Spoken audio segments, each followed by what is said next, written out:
Welcome. Welcome to another edition of How Prison Saved My Life. I want to thank you for viewing this video. As I produce these videos, I will post them so that they can be viewed. My name is Maurice Crawford, and my book is How Prison Saved My Life. You can visit me on the web at howprisonsavedmylife.com. I'm going to get right into the meat of the conversation today. I was looking over a few notes and I decided to approach this concept of drugs and the war on drugs. I want to first acknowledge and let it be known that in a few days, we're going to hear the results of Prince toxicology reports. And I want you to understand that Prince had been prescribed Percocet. Now, Percocet is an opiate-based drug. It's very powerful and it's actually prescribed for pain. But the only thing about all of these drugs out here is that when you get a prescription for a drug that's pharmaceutical and you take more than that which is prescribed, there is an instance where you may overdose on that particular drug. Now, I'm not saying that that's what Prince did, but Prince was actively working in his field, which is performing. And he was performing at several shows, sometimes 2 and 3 venues. So that will tax a man or a woman that's performing as a celebrity.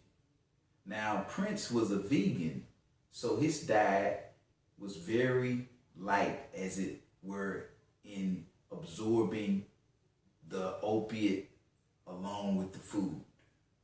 This is just my conclusion, because when you deal with those opiate-based drugs, you're taking a chance every time you take your prescribed medication, because there are circumstances like lack of rest, dehydration, overexertion, or not enough sleep. So let's go into what I want to look at today is the war on drugs. The war on drugs has been going on for over 40 years.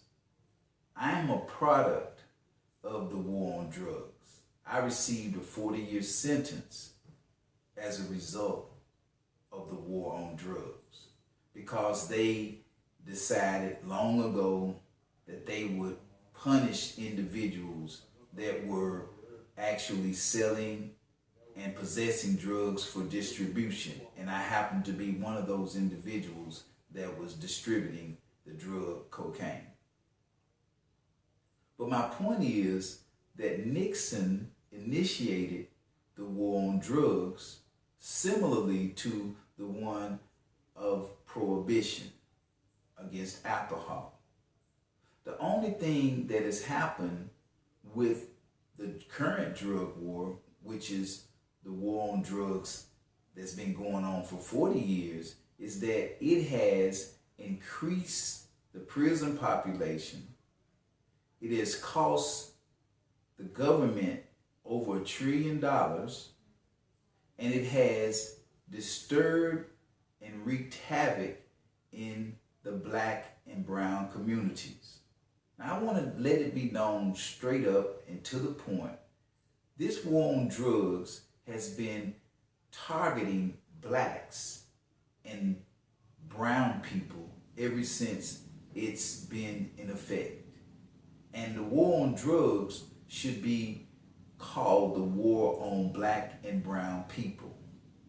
Now, let me give you an example. The alarming rate of convictions did not start out, as it were, with the alarming rate of convictions that we have today as it relates to the prison industrial complex. There are approximately 2 million people incarcerated in the current system as we speak today. How did it get to that point?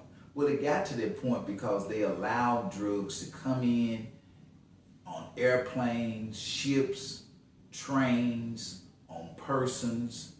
And when you're understaffed and you are getting paid to look the other way, as far as being police, as far as being agents of the government, that's where it's going to be a war against Black and brown people, because it's a conspiracy. Yes, I said it's a conspiracy. 2 or more people conspired to make this war a war on Black and brown people. It's not something that's a new concept. There's proof. All you have to do is read or view the videos. There's evidence that the government participated in the drug selling in America. Let's face it, people. Let's face it. It's just like the pharmaceutical drugs, the doctors, the pharmacists. They have been in the bed together, allowing these pill mills to flourish. As long as it was only affecting Black and brown people, it was okay. Now that it's beginning to affect white people at an alarming rate, now they're saying we need to do something about it. The Obama administration has decided that they will go into the rehab mode, meaning that they will help the people who are currently abusing drugs and addicted to drugs.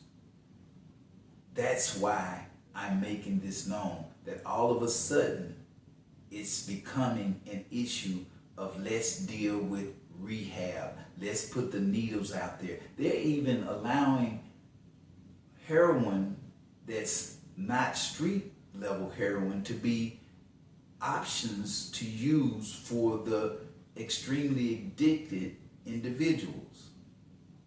That's what we have in place at this point in time. But when the rappers, the hip hop individuals, were out there promoting promethazine, which is another version of the opiate-based drugs. When promethazine was popular, or as it were, it is popular, no one said anything because mostly blacks were using it. But how would it get past the doctors and the pharmacists? How would it get to a point where gallons of promethazine have been made available in the black community? That means that we have a conspiracy. Let's be real. This is not a conspiracy theory. We're talking about a conspiracy that the federal government can come in and charge an individual with conspiracy, because those doctors and those pharmacists have been in the bed together putting these pharmaceutical drugs in the community. It's not a shock to me, and it shouldn't be a shock to you.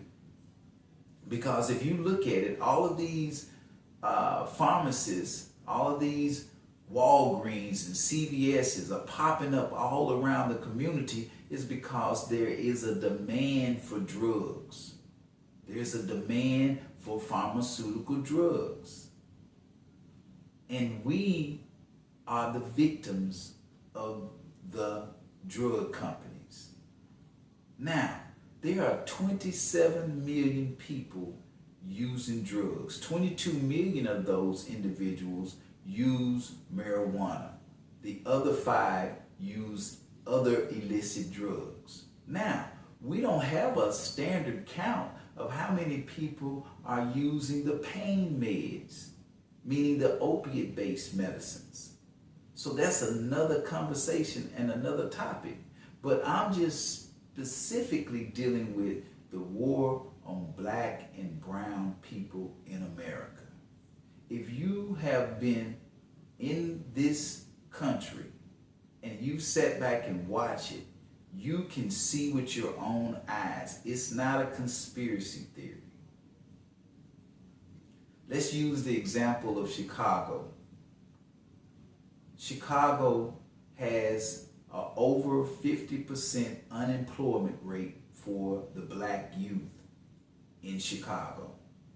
Now we can see and understand why the youth are out of control. They're selling drugs, they're robbing, they're in gangs, they're actually into criminal enterprises.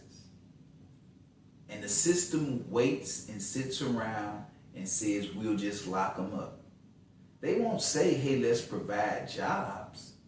Let's change the economy. They're not doing that. They're trying to continue the prison industrial complex. Thank you for your time. I look forward to speaking with you again soon. You can visit me on the web at howprisonsavedmylife.com. Thank you.